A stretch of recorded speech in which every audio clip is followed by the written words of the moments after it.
But first, it is a possible shocking betrayal of trust. Good evening, everyone. I'm Todd Quinones. And I'm Trisha Keene. Tonight, a rare interview. She's one of the alleged child victims of Lawrence Anthony Winston, a Clark County School District contracted employee.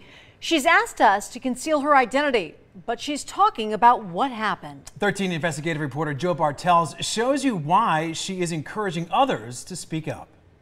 Surprised by how quick this all kind of came about. She is 17 years old, and with her father's permission, this Chaparral High School student has decided to speak publicly about an incident she says left her paralyzed in fear. We have agreed to keep her identity confidential and to alter her voice. To know that I'm not the only one. I'm glad I'm not alone, but to know that I'm not the only one is very scary. She claims for months Winston took an interest in her, finding her in hallways and going out of his way to make contact with her.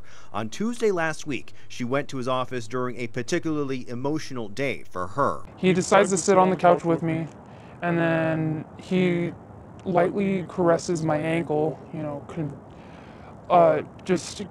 complimenting my socks. She claims the encounter turned sexual, and moments later, Winston began asking her questions. Trying to lean on me and ask me if I've dated black guys, if I've smoked weed before, and he kisses me on my neck, and at one point he even tries to lightly suck it, and the bell rang and I shot up. The alleged victim reported what happened to Clark County School Police. She claims she even confronted Winston the next day. That's when authorities say another student came forward with allegations against Winston. 31-year-old Anthony Winston was booked in the Clark County Detention Center and faces charges that include 1 felony count of kidnapping, 2 felony counts of child abuse, sexual misconduct, and 2 counts of open and gross lewdness. Authorities say Winston was a contracted employee serving as a safe school professional. He was working on getting additional training to be a school social worker. He was fired last week. Well, if this was some other girl, if this happened to any other girl, I would yell at them and make sure that they would tell somebody, anybody,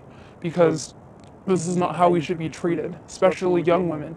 This alleged victim wants her experience to be an example, to not be afraid, and to speak up when something happens. Joe Bartels, 13 Action News, elevating Las Vegas.